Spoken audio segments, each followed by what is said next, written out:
toddlers who are sick are kind of like men who are sick. Like, they can't handle it. Yeah, never ready. Hello, welcome back to my channel. For those of you who are new, my name's Elizabeth, and this is going to be my 20 and 21 week pregnancy update with baby number 2. I don't have a ton of new symptoms or anything to share with you guys, but wanted to come on here and just kind of give you an overall update on how things are going and some of this stuff and doctor's appointments that we've been at over the last couple of weeks. I sound really nasally right now, or at least I sound that way to myself. I am sick. Ugh, so annoying. I mentioned this in my vlog that I uploaded on Tuesday, but Charlotte, my 2-year-old, had just a crazy sleep day. She slept until 9:15 on Monday and then went down for a 2.5 hour nap and then went back to sleep at her normal time. And it was just absolutely nuts. And I kept thinking she's gonna be sick, she's gonna wake up, she's gonna be sick. That was not the case. I ended up getting sick. That day, toward the end of the day, I started feeling it a scratchy throat, and went to bed that night and just had a really sore throat, and I've just been congested and sneezy and sore throat for a couple of days now. So it has not been fun, but I put the bad juju out in the air. Thank God it was not my daughter. I would much rather have me be sick than have her be sick. Toddlers who are sick are kind of like men who are sick. They can't handle it. Men being sick is definitely worse because they're adults and they should be able to handle it. But anyway, tell my husband I said that. So anyway, let's jump into the video. I am 21 weeks and 2 days by the time you guys are seeing this video. So I am officially over halfway there, which is really exciting and also really scary because I still haven't started anything in terms of preparation. I haven't gotten any of Charlotte's old clothes out of storage. We are having another little girl, which is really exciting and nice for us because we already have a ton of clothes bought and it should be pretty simple on that end. We don't really need a ton of new stuff, but I haven't started doing anything to prepare for this baby. And I know I still have time and I know I don't need to stress out about it, but I am definitely a little bit stressed. So a little over halfway there, really exciting, but I'm also starting to just feel some of the anxiety about crap, I need to get ready. Let's see, 2 weeks ago, right before I hit 20 weeks, we had our 20-week anatomy scan. So we got to see baby for the first time in this pregnancy, see her face and make sure everything was good to go. That was a perfect anatomy scan. There was absolutely nothing wrong. Everything was as it should be, perfect. A couple of things that we found out, I think she's measuring right accurately, to the day in terms of how far along I am. I think they might have adjusted my due date from July 1st to June 29th or something like that, or June 30th, but really it's around the same time, and I'm anticipating that I'm gonna go over my due date with this baby because I was induced at 39 weeks and 5 days with Charlotte, and there was no sign that I was gonna start going into active labor anytime soon. So I have a feeling I'm gonna go over with this baby also, but yeah, so all of that's the same. My placenta is, posterior. My placenta is posterior, which means it's on the back of my uterus, which is where you want it to be. My pregnancy with Charlotte, it was actually anterior, which means it was on the front of my belly. So it's not terrible, that's a really common thing to have happen, but it can potentially cause more complications when your placenta is on the front or really anywhere besides being on the back of your uterus. One of the things is that it makes you more likely to have a C-section. It makes it more likely for the umbilical cord to get wrapped around the baby's neck when you are delivering, which actually did happen to Charlotte. She was blue when she first came out, and it took probably 30 seconds or so for them to get her to start breathing. So there are some additional complications when it's anterior, when it's in the front. You also typically can't feel the baby move as much because when they're kicking, they're just like kicking their placenta, so you can't really feel it. So I was really happy to hear that this time it's not that way. It's posterior, it's exactly where it should be. It's basically acting like a little head pillow for the baby. And that was really good. We also found out that she is currently breech. So her head is like up here at the top and her feet are all the way at the bottom, which is why every time she kicks me, I have to pee. But I talked to my doctor, my regular doctor, about that. So we went to like a specialist to do the anatomy scan, and then I saw my regular doctor the week after. And I asked him like, what's the likelihood that she'll end up flipping on her own before I go into labor? And he said it's like 4% of babies are breech when a woman goes into labor. So it's a really, really small percentage. So chances are we're only 20 weeks in, she's gonna flip on her own. So I'm not too concerned about that either. So overall, those were the two big things that we found out. Nothing too crazy. I'll show you, we got the cutest pictures. I'm so excited because when I was pregnant with Charlotte, like I said, I had the anterior placenta. So another thing that happens with an anterior placenta is when they do your ultrasounds and stuff like that, it's a lot harder for them to see the baby because they have to like go through the placenta. So we never got like good pictures or anything of Charlotte when she was still in utero. Like you see all those people, they have like these super cute pictures of like little smudgy faces, and we never got that with Charlotte, which was a bummer, but we did get that this time. So I will show you. This is baby girl number 2. I was comparing this picture with pictures of Charlotte after she was born, and I really think that they're gonna look a lot alike. I also though have a feeling that this baby's not gonna have very much hair. So Charlotte, when she was born, had like quite a bit of hair. I had really bad heartburn like my entire pregnancy. I think it started at like 14 or 15 weeks when I was pregnant with Charlotte, and it was horrible, like horrible. I was like eating Tums as meals like every day during my pregnancy with her, and this time around I haven't had any heartburn whatsoever, and I'm eating like a ton of spicy foods. So I don't know, I just have like a sneaking suspicion that this baby's gonna not have a lot of hair, which is totally fine by me. I didn't have very much hair when I was born, and like homegirls got lots of hair now, so I'm not really too concerned about it. So yeah, really exciting. I'll show you this other picture down here at the bottom. That's her little side profile, just the cutest little thing. We all got to go to the ultrasound, which was really cool. My husband came and Charlotte came as well, and they had it like up on the big screen. So she got to see her baby sister, and she was like all excited about it. So it was a really cool experience all around. And just like, I feel like, for those of you who don't know, right before I got pregnant with this baby, I had a miscarriage. And so when I did get pregnant this time around, it was just a lot of emotions. Like I felt like I didn't really like let myself acknowledge that I was pregnant, let myself get excited. And I think going to this ultrasound, that was the first time like we walked out of there and I was like, I'm excited. And like, I really think that I'm gonna have another baby. And like, it just like made it all real. So that was really exciting, really, really good experience. So that was 2 weeks ago. And then, oh no, it was a week ago, 1 week ago. And then this last Monday, I had another regular doctor's appointment with my OB. So went and saw him. It was just like a normal appointment. He asked if I had any questions. I just asked him like, hey, is she gonna flip herself around and like not be breech? And he said, yes, probably, nothing to be concerned with. I had a vaginal delivery with Charlotte. She wasn't breech or anything. So honestly, I'm not really that concerned about it. And the only like big thing from that appointment is that my next appointment I'll be 24 or 25 weeks at my next appointment.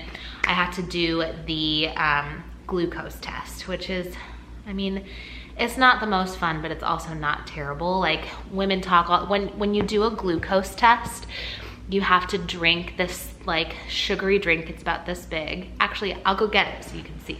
Okay, so this is what the drink looks like. It just comes in like this little thing. They typically give it to you but the appointment before you have to do it so that you have it at home and like prepared. And basically what it is really, really sugary water. So you're supposed to drink this 45 minutes before your appointment, your doctor's appointment, and you're supposed to drink the whole thing within 5 minutes. And then when you go to your doctor, they take your blood and they basically like look at how your body is metabolizing sugar. And from there, they can determine whether or not you have like gestational diabetes. So typically you only have to do it once. If you do it with this one, it's a super easy just blood test. And if it comes back negative, then you're done.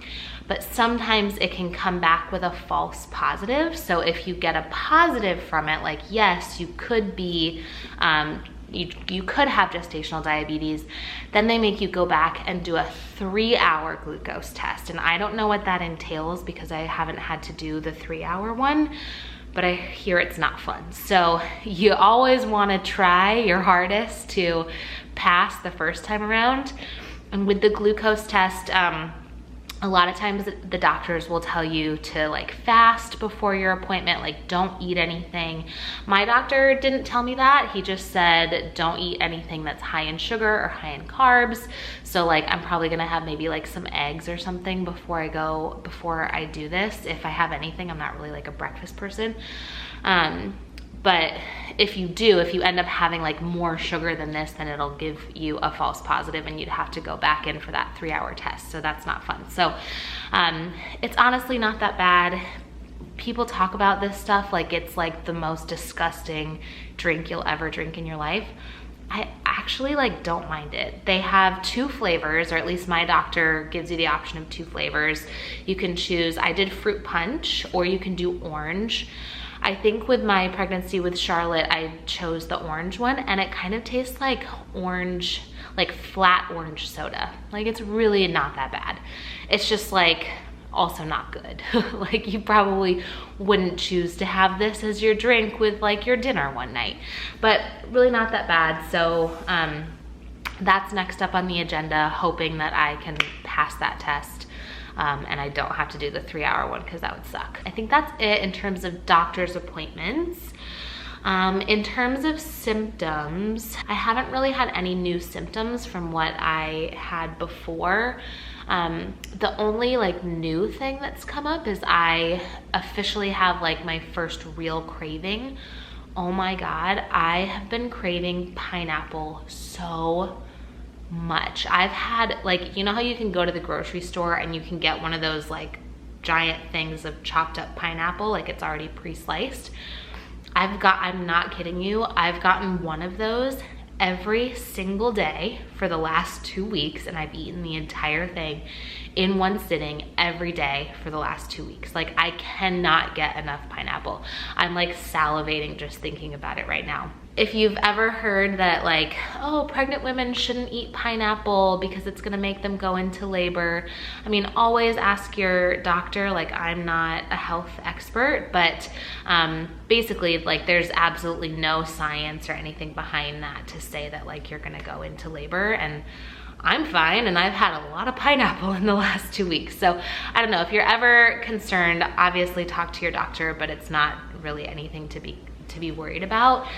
And to be honest, I'd much rather be craving pineapple than craving like chocolate or candy or something like that, which is what I craved a ton with my pregnancy with Charlotte. Oh, that's another really interesting thing. So I decided to pull up all of my doctor's notes from my last pregnancy when I was pregnant with Charlotte, and I wanted to compare weight gain because I'm not like super concerned about weight gain, but I did feel like in my first pregnancy, I gained too much. I was really uncomfortable.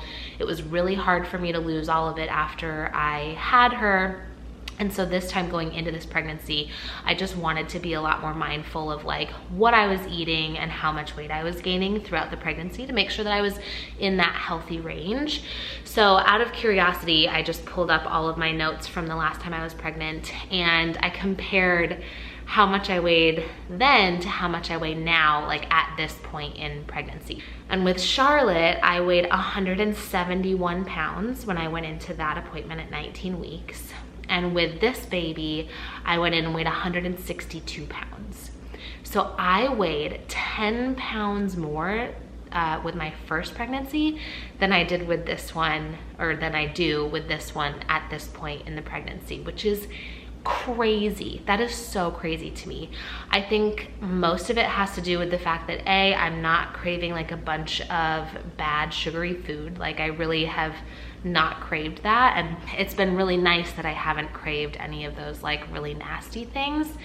And I think the other thing that's made a huge difference is that I'm just chasing around a toddler this time. So as all of us moms know, it's already hard enough when you have a kid to like remember to eat normal meals. And so that's one part about it, is like, I just like, if I have time to sit down, I'm just like shoving my face as fast as I can to make sure that I even get some calories in. And then I'm like running around chasing after her all day on my feet all day. So I think those two things have equaled me like not gaining as much weight. So far I've gained 12 pounds in this pregnancy total. So, and I just weighed myself this morning. So it was 12 pounds exactly. So I started the pregnancy at 150. I'm 5 foot like 9.5, so pretty tall. And I weigh 162. So yeah, I'm pretty happy about that. Like not too terrible. I just want to make sure that I'm still eating good foods and that I'm still gaining as much weight as I'm supposed to. I think at this point in the pregnancy, you're supposed to be gaining between like half a pound to a pound every week for the rest of your pregnancy. So that's all good. Feeling healthy. I'm feeling really tired. I don't know if all of that is because of the pregnancy or if it's just because of like new stay-at-home mom life. I'm not, or maybe it's a combination of the two, I don't know. But I'm really tired all the time. Probably when I'm done filming this, I'm gonna go take a nap because Charlotte's down for a nap right now too. I also, I guess I should acknowledge that I burp all the time. Like it's so gross. I'm just like having a conversation with someone and I'm just like burping. So apologies, it's really disgusting. But yeah, I think that's pretty much it. So everything seems to be going smoothly. Thankfully, I'm just so thankful for how everything is going so far. I will show you guys the bump. I'm not gonna be able to show you the bump like without my shirt on because I have a like one-piece romper on, but I'll show you what it looks like. She's getting real big, okay? Okay, so you probably, get these things out of the way here. Jeez Louise. You probably can't tell like that much, but that's the bump. Getting pretty big. Like I feel like I'm starting to get the like pregnant mom waddle too, where I'm just like waddling back and forth. I'm like sticking my belly out. Not the best look, but yeah, so I am officially no longer in the weird phase of like awkward, is she pregnant or is she just fat kind of a thing. I do officially look pretty pregnant, so yeah, really excited. Okay, so that is pretty much it for this one. I'm gonna be, I think next week, doing my maternity like clothing try-on haul. Show you guys all of the maternity clothes that I've gotten through this pregnancy, how I've been styling them, and like what's been working, especially for a mom who already has a toddler. I feel like a lot of I watch these like maternity clothing try-ons all the time. I'm obsessed with them on YouTube. But I feel like they're always like, here's this cute skirt that I'm wearing for date night. And like, sorry, but homegirls, that's like one night a month that I get to like wear a skirt and look cute in my pregnancy clothes. The rest of the time, I'm just trying to find something in my closet that will work for like squatting multiple times all day long to pick up a toddler. So I'll put some of that stuff in the video so that you can get an idea of like what's been working for me, like physically having a toddler around, and also some cute styling ideas. Tell me in the comments if you want to keep seeing these updates every week or if you would rather see them every other week, so you get 2 weeks of an update every other week. That's it. I will see you guys in the next one, and don't forget to subscribe if you're new. Hit that thumbs up button if you liked this video today, and make sure that your bell notifications are turned on so you get updated every time I make a new video. I will see you guys in the next one. Bye. I'm always one step behind, wishing I could read your mind, but I'm ready. Yeah, never ready. I wish I could have made it stop the first time that you stood me up. I wasn't ready. Yeah, never ready.